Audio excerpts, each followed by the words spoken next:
share. And we're live. Hey, everybody. Hey. Welcome to the Designer Show, version number, whatever it is. 135. 135. Yeah. Great. Thanks for being here, everyone. We're excited, as usual, to share something with you guys. What do we call it? What we share? Wisdom, thoughts, stuff. Musings. We could call it musings. Musings. Yeah, there we go. Whatever it is, it's fun to share with you guys, and I really appreciate you guys being on the show with us. And again, Kevin, Rene, and John, thanks for being here. Glad we could. Robin can't make it today. She is in what is she in? Meetings. Yeah, I think she's school meetings. Meetings all day or something like that. Staff meetings, that's what it was. I believe they call that hell. Staff meetings, yeah. Well, the word staff inspires visions of not good stuff. Staff infection. We have a newbie today. Welcome, Steve. Cool. I was just commenting before we got started here at Ethan and Aaron and Steve and Mark, Chad, Cassidy. You guys were posting things, saying hi. And I was just saying it's really nice to see the names of people we know up here. So again, welcome everyone. All right, cool. So today is kind of a Norman's calling in from the future. I love that. It's magic. We live in a magical world. Isn't that's really cool.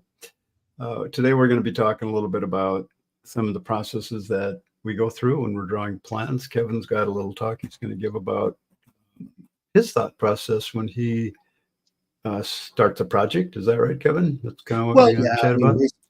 Basically just kind of talk with all of you. I'm hoping that some of you will chime in with things that you're interested in, just kind of the thought process that goes into how we go about beginning that. Yeah. And then I've got some projects I want to share with you guys of some things that I like to do. I'm all over the 3D world, so I like to show a lot of things in 3D, where some people don't do that. So, and everything in between. So we'll chat about that a little bit, just kind of the process that I go through when I'm working on projects. And Rene and John, you got throw in ideas and things anytime you want. So I got to throw this out. When we were talking about what we call this, what we do, whether it's wisdom or musings or whatever, Norman says inspiration, and Chad says chief chunks. Chief chunks. You could take that a lot of different ways, but thanks, Chad. That sounds good. So, John, you were telling me something right before the show started. Do you want to repeat that? What was that? You know. Yeah. You know what you call a paper airplane that doesn't fly? Kevin? Anybody? No. Stationary. That's pretty good. Good one. All right. We got that out of the way. Look. So we're going to roll into it. We'll talk a little bit about some things we have coming up in a little bit, but let's just jump into it. Kevin, why don't you just take control here and share your thoughts with us. Okay. So, and like I said, I'm really kind of hoping that if you all have ideas or questions that you will add them to the chat and talk with us about it, or if there's anything in particular that we can address when we're talking about these things, that you let us know. Last week when we talked about what to do this week, Dan asked me if I could talk a little bit about what gets a design process started. So this is why I'm asking for your input as well, because there's lots of ways to get a design process started, and we all start from different vantage points. Somebody who's installing garage doors doesn't do a whole lot of design. They have a conversation with a client, they're trying to drum up business, but it's not necessarily design. When somebody calls and asks you for design services, this being the Designer Show, and you begin that conversation, what do you think about, and how do you address that client? Or potential client? Do you do you give them a canned spiel of the kinds of services that you provide, and try and set up a date to come talk to them, or do you ask them a bit about their world and their job and their what they're trying to accomplish? I mean, how do you go about it? For me, I like to talk to the person and try and find out why they called me. What was the intent of calling me? I'm not asking them this directly, but was I just the next number on the list, or was there something in particular that drove them to my name? Because when you find that out, it can steer your conversation one direction or another one almost instantly. If you find out that you're just the fifth person in a row that they've called and they're trying just to find a connection with somebody, the ball is in your court as to whether you want to continue it and pursue that thought or not. And if they are talking to you instead like they heard about you, they found out about you, they read about you, whatever it might be, then there's a reason that they're talking to you, so you can direct your conversation specifically around that. So that's one avenue that we could pursue as far as conversations, that initial phone call and how you start a design that way. Another way is that you've been invited out and now you're going to go knock on the front door and talk to someone or not. You're choosing whether to go to that house or not. And there's a lot of things that go on in that pre-qualification mindset. So like Aaron said, can I interject? Yeah. I don't know when it happened, but at some point my approach to these things just switched once I got a level of confidence, just being comfortable in what I provide when I was in front of a client. So I no longer bring some kind of a canned thing, but I think it is important to bring a canned thing at first until you kind of build up your approach and almost build up your inventory of responses and approaches to these things until the point where you have such an inventory that you can just go there with confidence and just kind of jive with your potential client. Yeah, and I think that idea of establishing what you know of is you and your confidence level. I think those are really important things. I think also to that point, there's also not necessarily a canned set of things, but there may be two or three things that you need to raise in initial conversation that will drive you to whether you want to continue the conversation or not. So what are some of the questions that you might ask? Let's just focus, because there's different types of calls you're going to get. You're going to get a call from a friend that knows you. You're going to get a strong referral. You might get a call from someone that just heard about you, that doesn't know much about you. So you need to get to know each other. So what are some of the questions that you might ask out of the chute for that person to get to know them a little bit? The first thing that I would ask is just how are you, and what brings you here, and isn't it a great day, and the kinds of things that basically break the ice and start a conversation as being more personal and casual. And from that point, then I might start asking them, so what specifically brought you here to call me? This thing that you're talking about doing, is it something that you can describe to me, or is it something that you're not really sure yet? Because that's going to tell me how much of it is pre-established in their mind. What's their vested interest in a particular outcome? A lot of times I'm trying to help people with what they want, not with what they think they want. And by doing that, I need to dig deeper, because they're calling us for our expertise. They're calling to ask us to help them. So if you start the conversation basically saying, what do you want me to do? Then you've already limited what you could do. So I like to just ask them about their world. So you've got kids, really? So do they come over often? And when you do this, when you get the space that you're talking about, is it really for family entertainment, or are you guys more the partying type? And I'm basically just trying to get to know them before I ever say a word about what I do. And then once I feel like the project is moving in a direction that I like or don't like, it's something that I want or don't want, then I might choose to say, I might not be the right fit for you, but I know somebody who may be. Or I might say, so it sounds like a pretty interesting project, and I might like to talk with you further about this. So is this something you want to talk about right now? Maybe we talk a little bit on the phone, or do you want to visit, or would you like to just hear what my standard process is? And that way they get a choice. They can choose whether they want to continue or not. And they can ask me. So what you're saying, and this is, I think, where some people miss the boat a little bit, and I'm guilty of this every now and then. Oops, hold on. I came unplugged. I'm guilty of this every now and then where I get jabbering and I'm not asking questions. I'm talking. And if I'm talking, I'm not learning anything. Right. So the process that we as designers go through to ask questions is a big deal. And I think that's one of the strongest traits we bring to the marketplace, is that we're good question askers. Like I've always said, a really good designer is a really good question asker, because the whole process of design is about us asking questions to get answers to help lead the client to what they really want.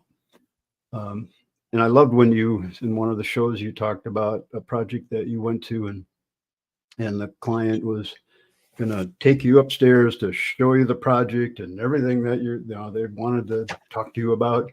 You said, no, let's go sit down and talk for a while first. And you didn't even go look at the project. You just went to get to know them. Mm-hmm. And I really liked that comment. And maybe you could talk a little bit more about that. Well, that's actually my favorite approach. If you can establish a relationship with somebody, and I don't mean this to be manipulative, I mean that if you establish that relationship and it's something that you want to do and you think they want to do, that's going to be a way more fun project to work on. So rather than, for instance, I never, ever take a tape measure. I don't show up with a tape measure. I don't measure anything. I just say, and I tell them that. I don't come with a tape measure. I'm just going to come and talk to you about your world and your life and your desires and what you'd like to do. And a lot of that was spawned in those early days by conversations like what you're talking about, that particular experience where I was the fifth person that came in the door. And so they wanted to go through the same routine they went with the first four. And I didn't. Yeah. I just wanted to get to know them. And by the time it was over, we had bonded, and, I ended up being the designer that they chose. And, that personal relationship that you can establish with those clients can go a long ways to both winning the job and letting you know, is this going to be a pleasant job or not a pleasant job? Exactly. I will say that approach to me is pretty specific to a design build contract, though. When you're rolling in a design contract into a build and you got much larger margins, it's pretty difficult. Yeah, I can see that. To just give away a free meeting without maybe billing for an as-built or something like that. Oh, by the way, I never, ever show up without it being billed. I don't go anywhere for free. I tell them right off the bat, once we've established a nice relationship on the phone, that if you'd like me to come out and talk to you, my initial consultation is $250, and I'll come out and spend some time dreaming with you, and we'll see whether we're a good fit, and we'll talk about some budgetary concerns and things. And if at the end of that hour's time or hour and a half we're a good fit, then we can go into a deeper contract if you'd like, So I think I want to highlight this one from Anthony Hayes, because this brings up a little nuanced thing that I like. I'm such a fan of architecture, and I'm also a real big fan of people's own personal style. Being in Oakland, we've got really eclectic interior design aesthetics. They're not so boxed into some particular style, and I just go in and just enjoy a place. Yeah. And another thing I do is I ask a client, in your place, what do you love already? Like, I do that. Things that you really love. It's fun. I love that comment. I always ask them, what do you love and what do you hate? Because those are really powerful emotions. And if you can tell me what you love and hate, we can go a long ways to understanding what you need, and they'll tell you, and it's oftentimes it's something you didn't even think of. They're just like, God, I love the way that this opens up into this other space. Wow, okay, that's cool. Or the other way around, like, I can't stand the way this feels. Okay, that's good. That's really good information, because that's certainly something you want to take into account. Exactly. So, cool. Yeah. We could go on this topic the whole show. But We that's could. not why we're here. Let's note that we do these talks at the summit every night, and they're a lot of talks. we dig deep into these. These are fun topics to talk about. Yeah. And I tell you, I still, when John, that was 2 years ago, the imposter syndrome talk. Oh yeah, That was one of the best talks I think we've ever had. So yeah. But talking about fees, talking about process, talking about working with clients, just the whole business of design. By the way, one of the great things about that, I know that part of the reason that we're here, this is another thing I always tell my clients, that I am here to try and win your confidence, and you to try to win mine. And so, I would be remiss if I didn't offer an agreement at this time, blah, blah, blah, blah, right? So when we're talking about the summit and the joys that we get out of it and vice versa, these things that Rene talked about, or Dan, they come up very organically. We could be sitting around a card table and talking. We could be having dinner and some conversation comes up, and suddenly one of us looks at the other one and says, well, you want to go talk about this after dinner? And then suddenly we've got, a group of 12 people that are gathering to talk to something very spontaneously, and they're fantastic sometimes. Sometimes they're the best conversations, and the best learning experiences that you can get. I'll just let me answer Margaret's question real quick. We had talked in the past about taking down the shows and posting on the Pro Academy. We'll still post them in the Pro Academy, but we're not going to take them down. So we decided that was just too much hassle, and I don't. It's just nice to leave this content up there. We've got, when you got, so much content. Can't see my arms way out there to talk about. And we can only talk about a little bitty here in this show. It's no big deal. Don't worry about it. So shows will stay online for as long as we're here. Hopefully it'll be a very long time. So thanks for asking, Margaret. Okay. So speaking of the summit, as long as you brought it up, you probably noticed on my background here, it says summit, and it says, let me just add my screen to here. Is that my screen? That's not my screen. It's Rene's screen. My screen. Let me get my screen up. And the summit, if I can get to the right tab here, is in March of next year. We still have plenty of space available. Go to Chief Experts Academy or chiefexperts.com. They both work. And when you get there, you'll see it on the very top of the homepage, and you could go here and learn more about the summit. It is a once a year event that we do. It's a pretty big deal. It is a big commitment in time and money, and it's worth every second and every cent that you'll ever want to spend on something like this. It's a phenomenal event. Please check it out. I think what we need to do at some point, we'll have a little online meeting here about the summit. So if you're really interested, you can come in and ask questions, and we can help clarify some things. But been doing this a long time, and there's nothing more rewarding and more fulfilling than being together with a group of like-minded people, as we have in this meeting today, about the business and trying to do better in their business and wanting to improve and help their clients and learn how to use Chief better and all of the things that go with that. So check it out. It's cool and it's worth it. So again, you can look down here and see there's still space available, and we do limit it to a certain amount of people. So still 6 months away. So there's still time, and we do have payment plans too. So check it out. All right. With that being said, let's talk about Chief. unless there's some other questions and comments that have come up in my time of talking about that. Oh, the other thing I wanted to mention, let me bring this up again too.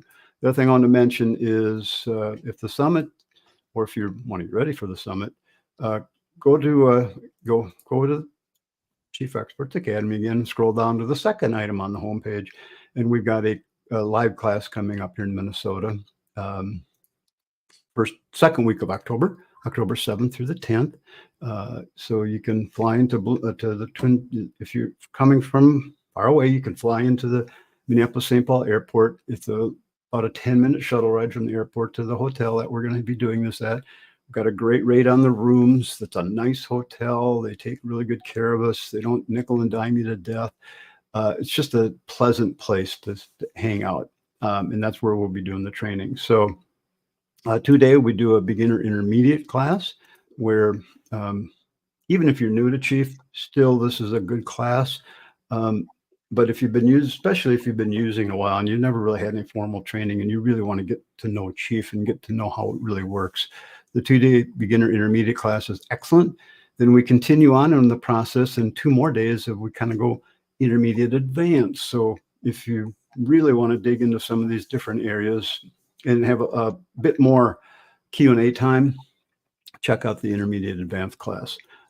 Or if you're so inclined, take all 4 days. So generally we get quite a few people take all 4 days of the class, and you're really going to get a lot of information. So we treat you well. We serve lunch. We go out for dinner sometimes. We just have a great time. It's really fun to get to know each other. Classes are generally small, 10 to 15 people. So you get a lot of personal attention. John and I will both be there to help you through your Chief world. So fun time. Check it out. It's very affordable as well. Yep. Starts in 16 days. Wow. That's Cool. coming fast. It is. I know. It's just like where you blink and look up. Yeah. Just crazy. All right. Anything you guys want to add about that? We're good? Yep, we're good. We're good. Okay. Let's jump into some of this stuff. So I work on a lot of stuff.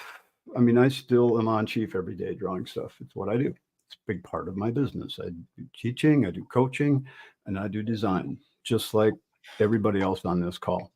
So by the way, if you need some help, all of us are available for help. So you can find the our contact info under the info tab at Chief Experts Academy, or just Google any of our names and you'll find us. We're out there. And by the way, we all do complete plans, or we just help you if you're stuck on something. Mm-hmm. So look us up that way. But let me open up what I wanted to show you. Here it is. So what I want to talk about right now is a couple of projects that I've been working on. Seems to be at least for this contractor, a bit of a trend. They're doing golf rooms.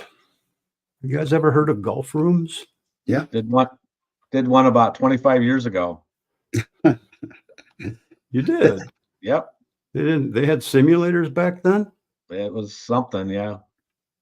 Or did they just... It was a golf club and a big sheet.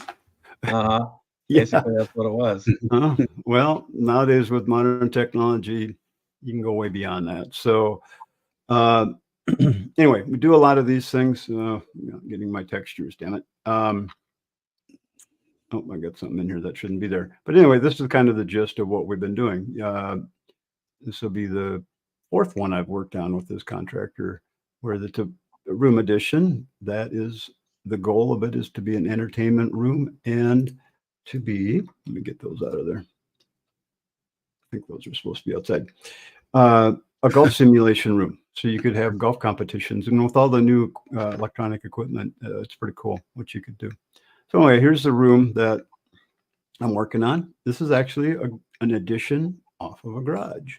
So it's kind of a cool project. So it's about 20 minutes from where I'm at. So I went out and measured the existing garage, which is, come on, Dan, I can drive this thing. It's slow today. I'm not sure what's going on. But here's the existing garage right here. So this is existing, and this is all existing house. Okay, so that's there. I drew it in just so they could see how it all comes together. So what we're adding here, and it's been approved by the city that we can do this, is this room off the back.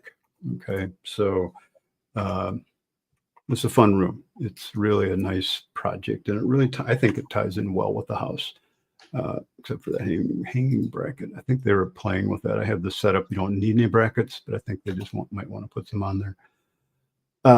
So everything in the house existing. The only thing that's changing between the garage and the house, I don't know why this thing is jumping on me. John, I'm going to have you look at this sometime. The only thing we're changing is, got it. We're opening up the walkway. I'm going to make you guys dizzy here. We're adding these steps here. Other than that, nothing else changes on the existing thing. They are adding this. They're going to add some landscaping in the little patio area between the two spaces. So I just did that patio. You just did one like that?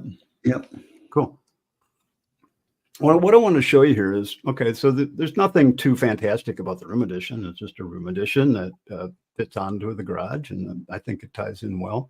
They're mixing up the materials a little bit. Some of this house has some 3-inch siding. Some of it has stucco, and they're throwing in a little board and batten here just to keep costs down a little bit. So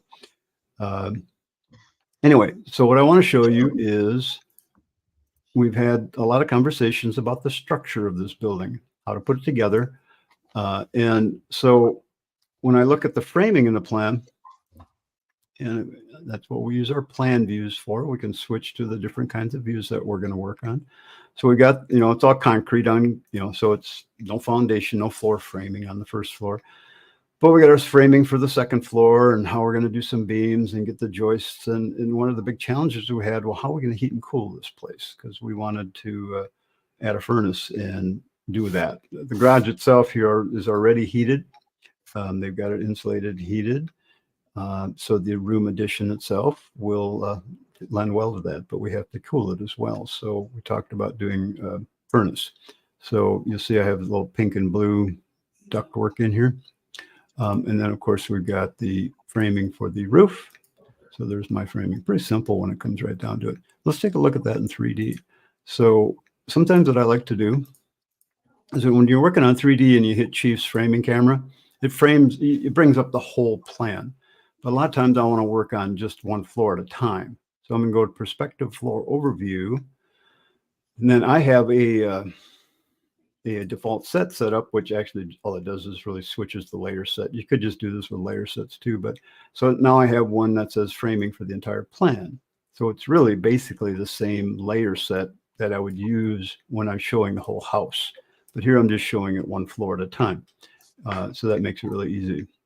So there's the framing for the first level. And I also have a view called as built versus new framing set. So now all I do is I mark the walls as new walls. I mark the roof as new roof planes for the new ones. And when I do that layer set, it turns off those layers and leaves the framing exposed. And then it shows me the old, the walls of the existing house. So, which is really handy. So now it's pretty darn easy to see what's going on here. So it's like one of the things that I caught as I was working on this, and no one had brought this up before, was, oh yeah, we're going to have a header here. So we've got to get that. We've got to be able to support this wall above here so that it's there, because right now it's a bonus truss. So that's coming out, and we're framing it up in the actual wall there so we can put a door in. So we caught that.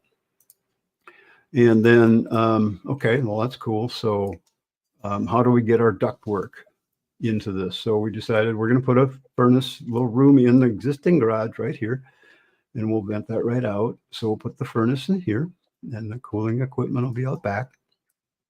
And so when I go to a different set, as built versus new with HVAC turned on, there we go. So now I've put my ductwork in. And this is so easy to do in Chief now, to do this kind of stuff. This is all one slab. This whole, all except for these two round ones, this is all one slab.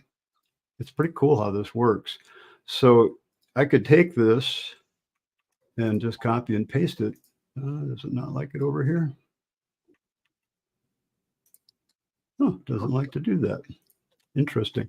So when you're working with these kinds of slabs, it's pretty easy. You treat them just like any other polyline. I'm not sure if you guys know this now, but in Chief, you can hit the number 3 key to break these things. Now I could, let me get it broke again. So I'm hitting the 3 key, and now I could break and pull that off of there. Okay, so you can see how you could do that. And so any polyline that you can shape, you can do it from any view. So if I go in here, I could go here now, I could add another break, and I could, you know, pull this off, and then let's straighten that out because I'm going to reduce it to a different size duct. Okay, so I can then straighten that out. Sometimes I have to go into elevation view to do this correctly. So we get that. Now I'm going to be pulling off a different size, and then I could rotate this around, and you know, I could continue the other way. Add a break. Again, I'm hitting my number 3 key. I want to round that. I could fillet it. I kind of like to just add a break, and then I'll just do this. Then I'll hit the convert to arc tool. Oops, wrong line. And then I'll convert to arc tool.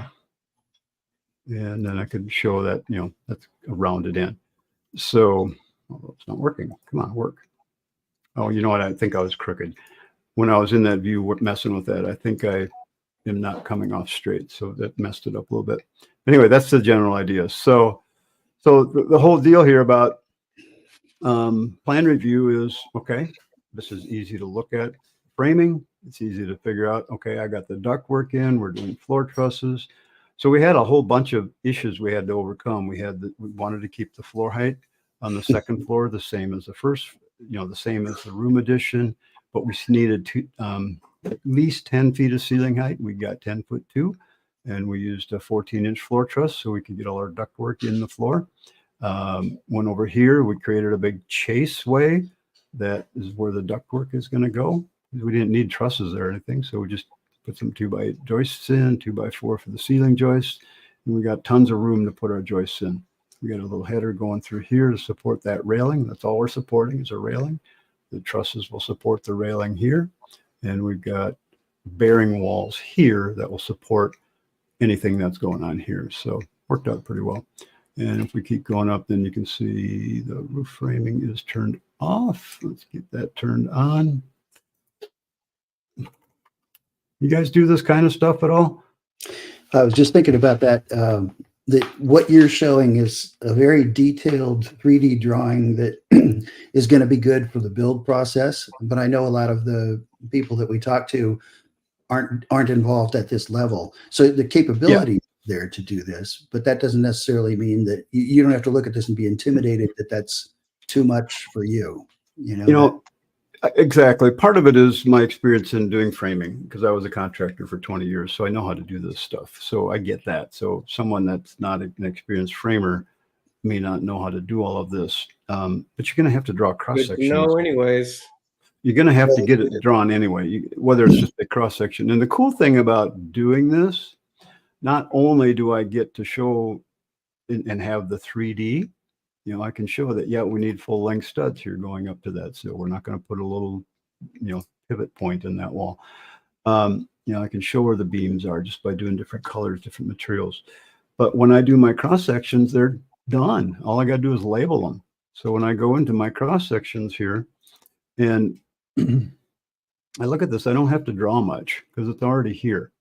All right, so I've got my dimensions in. All I gotta do is add some labels here, which I'll copy and paste from a different plan and move it around and I'll be done. So that part of it makes it really easy to do all of this. So you get the benefit of 3D and 2D. Took me, I'm gonna say it took me about 4 hours to frame this building because I had to do a lot of custom stuff. So it wasn't an easy one to do, I'll give you that. But I'm figuring it out as I'm going, which I would have had. But back off just a hair.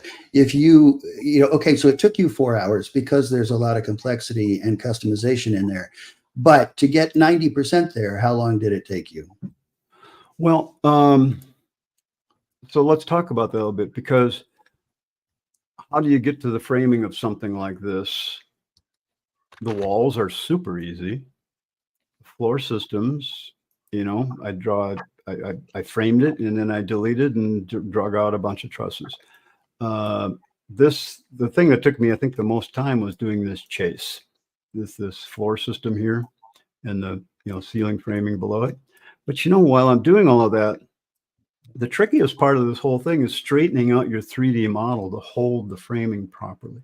Because you have to think about everything that you're ever creating with Chief Architect. Pretty much everything starts with a container, okay? This roof plane is a container that if you hit the framing button, it's going to put some boxes in there that look like rafters. But it's going to fit those rafters to the size of the box that you have specified.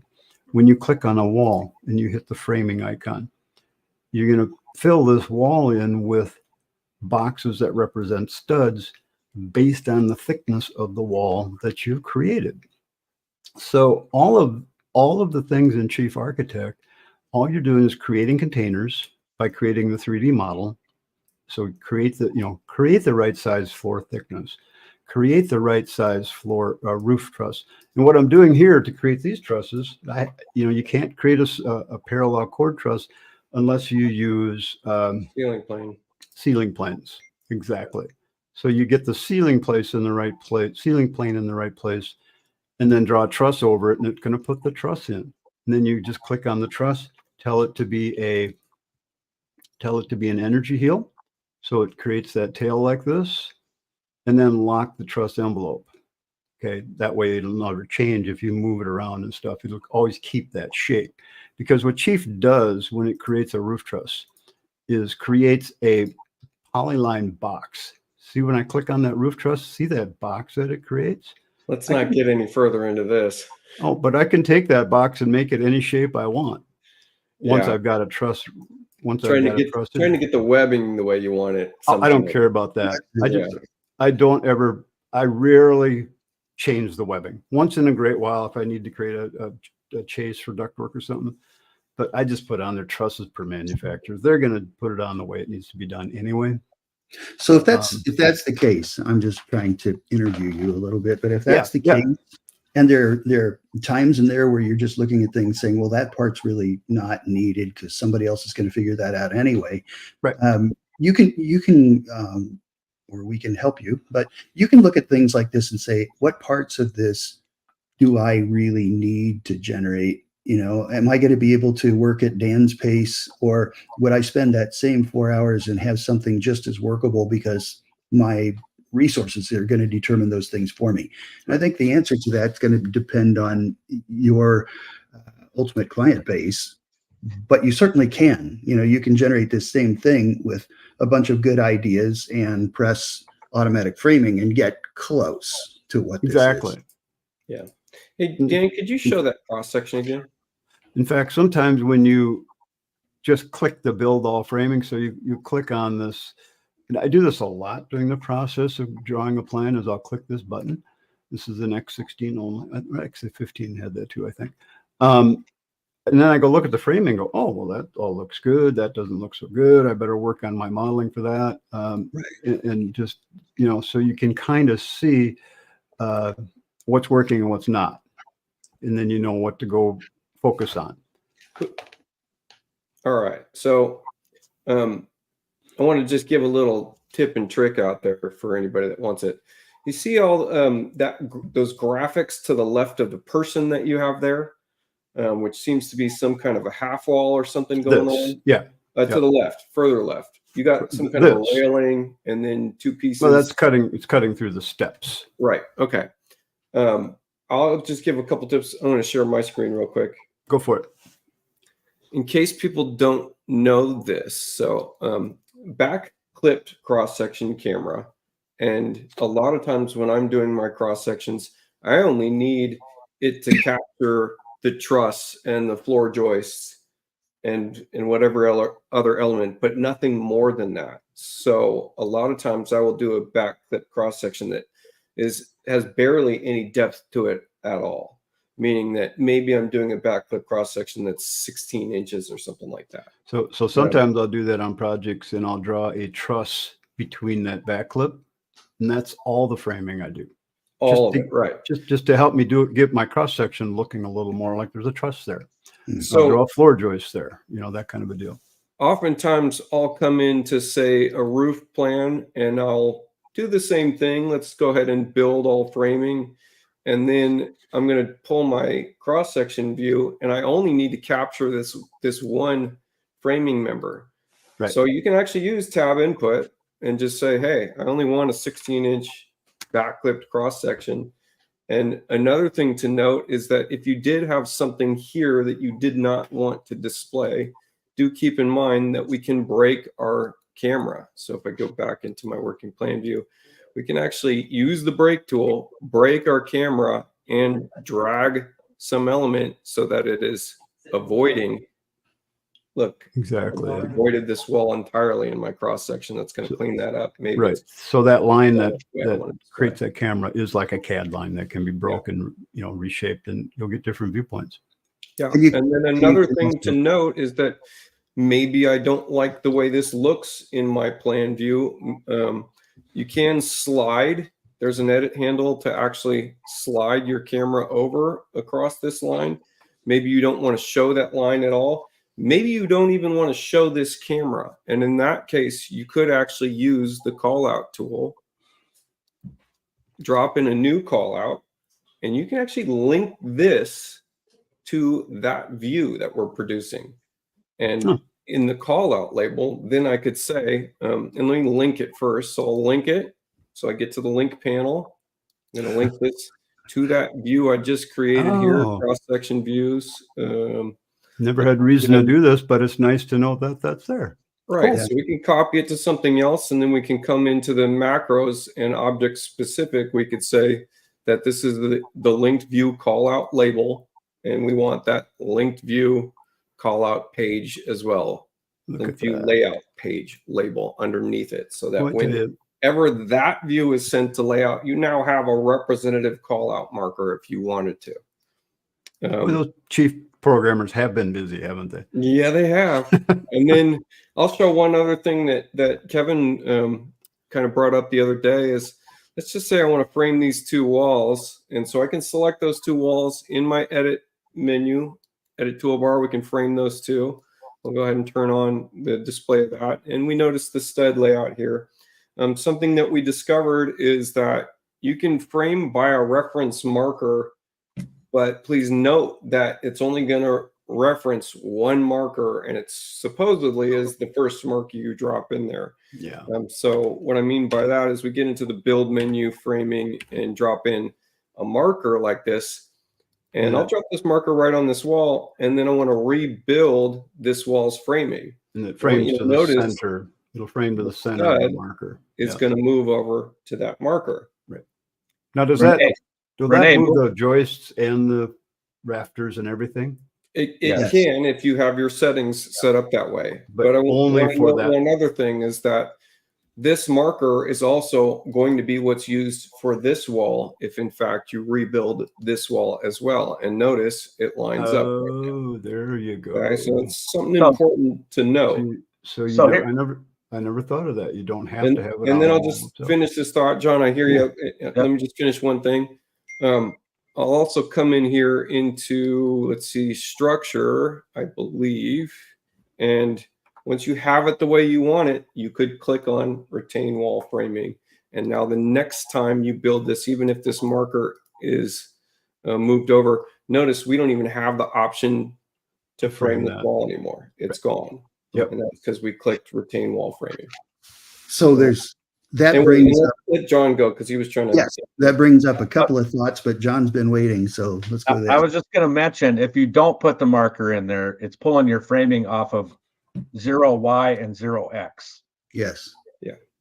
So one of the cautions to this, and one of the things that we were exploring the other day, Rene and myself and 2 or 3 others were involved in a conversation about how this is really working versus how we thought it was supposed to work. And like Rene said a little bit ago, it supposedly picks the first occurrence of the marker, but my tests have shown that it picks the last sometimes. So it could be confusing, but just note that that it really is picking the adjacent and perpendicular walls and placing that framing in those walls. That's great because you could put that marker anywhere within your floor plan where you need to align the studs on any given wall or both walls, and it will do that. Wonderful. The challenge is that you move into a different room, and that different room needs framing in a different location or whatever else. So it's really saying that that marker occurs one time on the floor that you are on, and you can frame the walls that it can reach to on that floor. If you want to move it to another room, then you've got to use the trick that Rene said, where you're saying retain the framing on the walls that you've already framed. Right. So when you place that marker on another room, if you haven't done that, it's going to reframe this room too. Yep. Yeah. Notice second floor. Auto framing. If you're doing auto framing, if you're doing one at a time, it won't do that. Well, it will if you go back and say, "Oh, I want to reframe my framing." Right. So, yeah. And then on the topic of this show, what do we do when we're building out? Curious, has anyone tried the new space planning tools? I did this in the first 20 minutes of this show. And I mean, this doesn't even reference anything I built before. This might be a terrible design, but the fact that you could do this in 20 minutes is pretty impressive. And so I like the space planning tools. I'm trying to develop that skill set. I like it, but I miss that they took away the ability to undo it and move boxes around again. Once you click the box to build it, once you click the box to build it, you can only add new boxes. You can't change anything you've already done. Gotcha. So you got to go delete walls and stuff. Yeah. So I check it out and see if you have the same results I did. But yeah, it's a much better improvement from what they had before. See, they used to have a button that you would go back to just showing the boxes, and then you could move the boxes around and rebuild the whole model. I like that. Okay. That was kind of cool. But you couldn't do anything with the boxes. You couldn't rotate them. You couldn't change the shape of them. So how about if you did a save as before you did the walls? There you go. That'd be wise. Yep. Just keep it. And, yeah, that's not bad. Yeah. Done. Build it. So that's what you were doing when Kevin was talking? Yeah. Okay. Nice. All right, Dan, I'm putting you back up. Multitasking. Let's go a little bit farther on the framing, on that framing marker, and answer this question. Okay. Or maybe I'll go back in. All right. Yeah. How do you get stacked framing? You want to go ahead and show that? Stacked framing. What are we referring to? Stacked framing would be studs above studs and floor joist above a stud and a rafter or truss right above a stud. Oh, they all stacked up in a column. If you're talking about alignment of those, you want the rafters to align. I think that's what the question is. Well, if you're looking for that will happen as you reframe things around that marker that is right. So I grab this marker, take it up, and place it again, and then rebuild. Yeah, I think what he's saying is, if you looked at the floor joists and the ceiling joists or rafters, where do they align? And they'll align. I can show a little bit of that. Okay. If I go back to my plan here, up here, Chief, and let's go back to that project where I had that chase going through there. So when you do, okay, so this is the area of this plan where I had my chase. So what I did there, and I don't know if this is what you're talking about, John, but are you talking about something like that? No, I don't think that's the question. When you're like you have stud 16 on center, right? Right. And then you have trusses that are 2 feet on center. Every other truss will land on top of a stud. Right. Yeah, I think that's what the question is about. Okay. That's just using that reference marker. Right. Yeah. The floor and the roof, you have to tell it to use the reference marker. The walls do it automatically. Yeah. Right. So, half the time I'm deleting stuff and I'm just using the copy, the copy, you do this where you're just saying, okay, I'm going to draw some new ones. So I get one exactly the way I want it, and then I just copy it.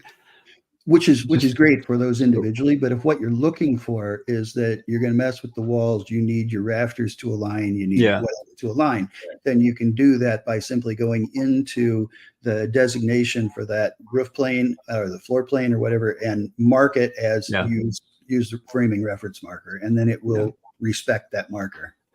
I guess I don't pay much attention to that. I should probably do more of that. But yeah, I get what you're saying. Let's move on a little bit here. I have a question for you guys. Drives me nuts. These kind of details always kill me when you're going to have a concrete floor for a heated room. How do you insulate that? This is a Minnesota question. So here we've got, concrete, like that. foam, dirt. Is that how you like to do it? Yep. Sure. Okay, good. That's the way I did it. Because, I'm playing with ideas and I'm trying, let's try this idea and let's try a different idea. Do it on the outside, maybe like this. And it's just like, I had one just recently. This was actually a remodel, so the slab already existed, but because of the height of the slab, then in order to get heat and plumbing into that room and have it insulated, we had to cut a slot through the slab, which took us down to then the gravel bed and things were happening below it. As long as the support's maintained, we could then infill that bed with foam and effectively insulate anything that we took through there, from the ductwork to the piping, through the slab as opposed to around it. So here you go. I like to show stuff in 3D. There you go. Once you get something in place, copying it, moving around is not hard to do. It's figuring it out in the first place. That's the hardest part of doing all of this kind of 3D modeling stuff. But for the person I'm drawing this plan for, it's the homeowner. He's going to contract it himself. He'll go like, oh, okay, I can do that. Yep. Versus, looking at a cross section or something like that, plus it helps me get the model right. So, we're going to have step downs in the garage and all of this kind of good stuff. So show us how you did the different layers of that slab and insulation. Well, I started, basically I started with one slab. Okay. So you just get the first piece in place. Well, first of all, I did my cross section. Okay. So I was just playing with, it's like, how should we do this? And then I decided, okay, I'm going to land on this one. So you did the cross section first. I did. Yes. I do this a lot when I'm trying to think of the process of how I should build this, how I get the heights in the right place, how I get everything exactly the way I want it. How do I get my fascia height? Okay. So I do this a lot. This is my way of thinking through the process of how it should be built. Then I'll go model it. It's in my mind, it's 100 times easier to model something when I know exactly where to put things. It's like, okay, well, what's the fascia height of this? I know I have a 12-inch energy heel. Here's 0. So I need to just put my fascia height at 9 foot 1 1/8, and I know my roof will be in the right place. I do this all the time. This is my way of thinking stuff out. When you get good with the CAD tools, this doesn't take long to do. It's really easy, actually. But anyway, so the way I did this, after I did this, is I just went into my view and I got my concrete in the right place and I hit copy. I do keystrokes. So I will Control C, H, hold in place. Then I open the dialog, hitting E. So then I'm going to set this to absolute. I'm going to 0, absolute is 0 on the main level. That's where I have this. So the top of this slab's at -3/4. So it's 3.5 inches thick. So I'm going to make that -4.25. And it's going to be a 2-inch thick insulation. Okay. So I should have changed the thickness first. All right. So there you go. So I can do all of this from one view. And of course I did it backwards. Or I did something wrong. Okay. We don't want our concrete floors to be so hard anyway. Right. But you get the idea. So then I would hit the next one and put it in the right place. And then once I have these pieces in the right place, then I just can copy and move them around. It's pretty easy. So, this takes virtually minutes to do once you know where to put the damn things. again, it's figuring out where to put them. That's where I spent all my time. So the beauty of what you created there, though, is the simplicity of that design and the ease of understanding it when you look at it. And that's what I was saying. Exactly. Yeah. So, but the method you go through to add this stuff, I mean, you know, just thinking through this, you know, this is a material region, floor material region. So this piece here can have multiple layers to it. I could have done the whole thing with this, I suppose, if everything was lined up in the same place, but it's not. So this is a material region. And so when I look at that, that's what this is. And if I look closely at that, you can see that I've got tile and I've got the underlayment, which they're going to put their heating elements in there. So that's what that's all about. So, and that's why it needed to be insulated so well, because they're going to heat the floor. And because their furnace room is right here, they're going to be able to add some ducts that go in the wall here and cool the room. So initially I said, you guys should put a framed floor there, but they said, no, we're going to do concrete. So, a lot of times there's an assumption that because a slab signifies concrete, then a slab must be concrete, and that a material region signifies tile, then a material region must be tile. But that's not true, right? Right. So are you saying that you could have used a material region to build the concrete slab, the insulation layer, and the framing underneath it? I think to a point, material regions have to be. No, that was a trick question. So, well, not like if you're going to draw on a wall, it's only going to show the material region on a wall. If you drag the material region past the wall, it won't show that. I was surprised here that when I drew this material region here, it didn't get cut off by the room. So apparently floor material regions will go wherever you put them. So anyway, that's kind of cool. So anyway, let me show you another project real quickly that's on the same vein as this room. It's actually another golf room that I did. Let me just open up the layout. We're just about out of time here, but I just want to clarify the reason that I like doing, let's see, where is it here? This one. I think that's it. No, that's the one I was just showing you. And I'm going to show some skill shares while you're finding that. Go for it. Yeah. Just showing a couple of tips and tricks if you want to just use the solid tool in a 3D view. You can draw out, and the second click specifies the height. And then use your break tool. You can use a sticky with your break tool, meaning you can add multiple breaks. So if we want to make some kind of a unique shape, draw this out. Isn't that cool how you can do this now? Yeah. Before, we have up till version 15, I think, you could only change the shape of a 3D object in the plan view that you drew it in. Right. If you drew it on an elevation, you could only change it there. If you drew it on a floor plan, you can only change it there. You couldn't do multiple sides. Yeah. Now we can do any side. So I'll use select next side. You can do that a couple times till you get to the side of this object. Then you can copy paste. If you drag the center edit handle, that's going to drag a copy up. You could drag it back down, and bumps is going to stop that. Keep in mind, if you right click drag, which is your alternate mode, which is the same as just holding the alt key and dragging, that's going to drag it orthogonally. So it's going to keep you from hitting all those angle snaps. And then if I click on the top of this, and if I say right click, edit this, this is a different edit mode. So I'm just resizing this one single shape. Or if I hold, say, the C key, that will be a concentric resize, or the period key, same thing. So there's a concentric resize. So a couple little tips and tricks to be able to just do things on the fly in 3D.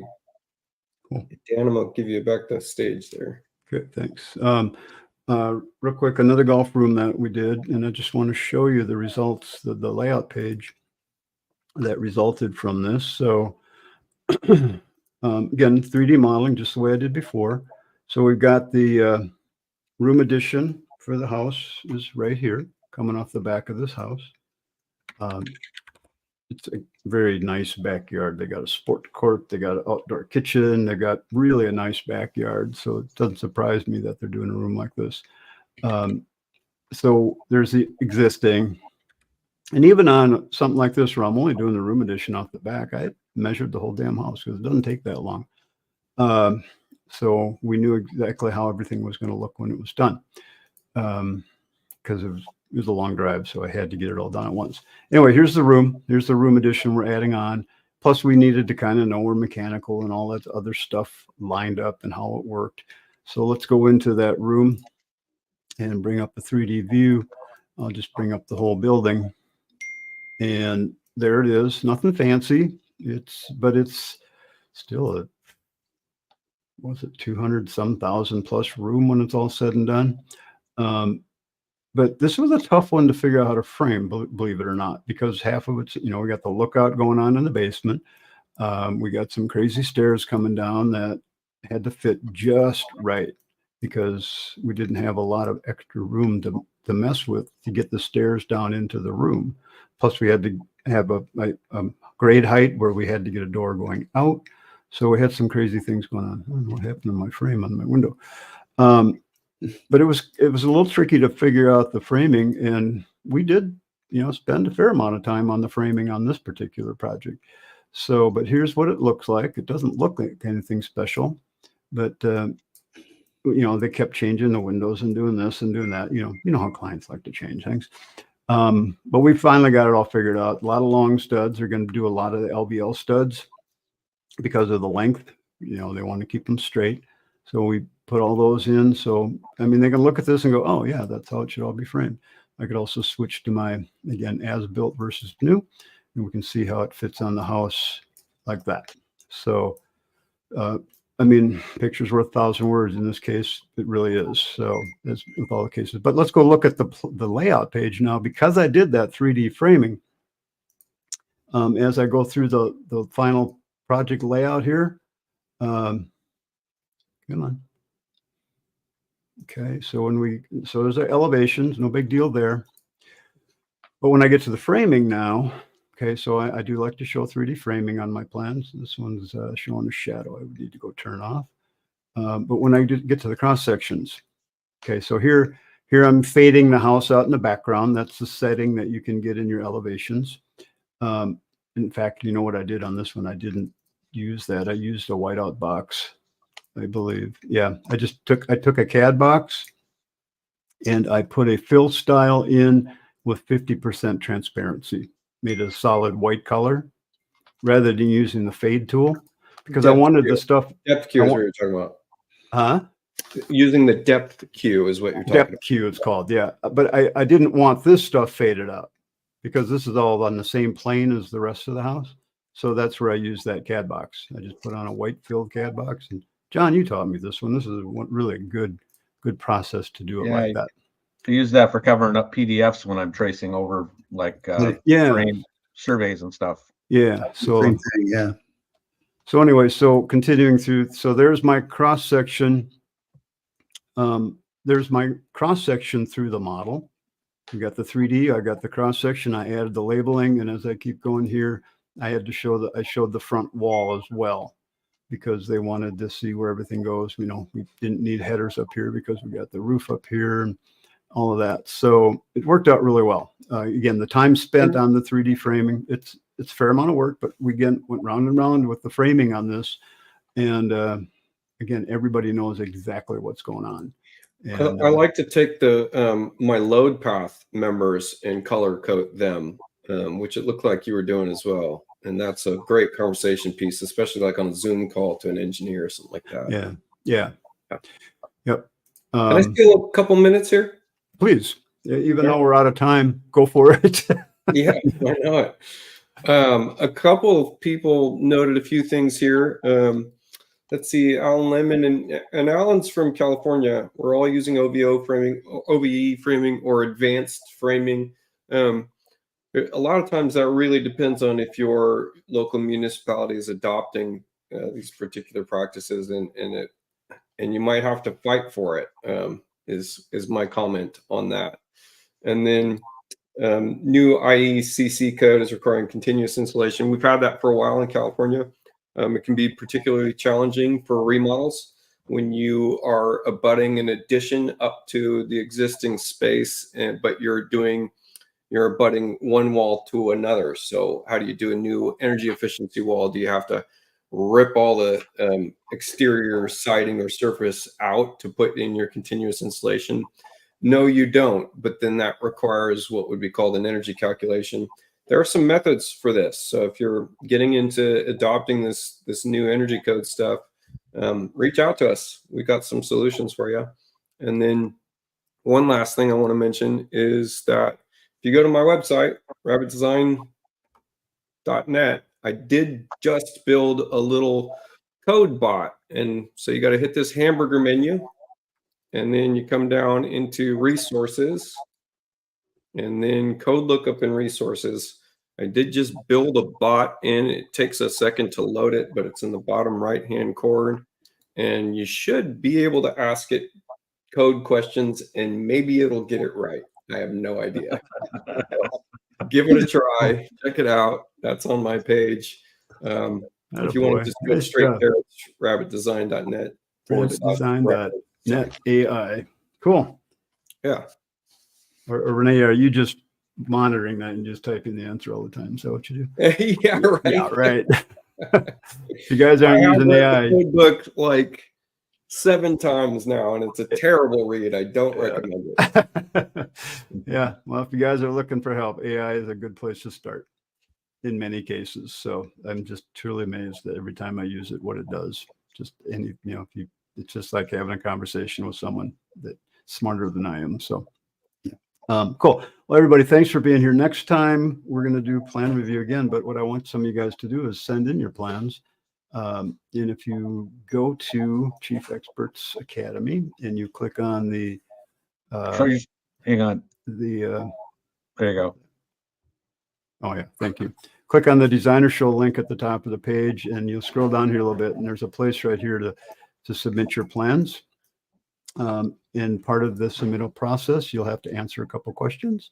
What do you need help with would be the one that is the most, but it's important you watch this 2-minute video. It shows you how to back up your plan, and then you're going to upload it with this process, and I'll get it in my Dropbox, and we'll have it ready for the show. So sometimes I will call you and ask you, maybe review what it is you're looking for. But it's a nice way to for us to review some of your things. And if you're having trouble with something, if it's not too massive, we'll absolutely take a look at it on the Designer Show. It's kind of fun. We have a lot of fun with that. So check that out next time. And again, check out our classes coming up and the summit coming up. And if you have questions, feel free to give me a call or give any of us a call. You guys got anything else you want to add? That's it. Lovely talking to everybody, as always. Thanks, everybody. And we'll see you next time. Bye, all.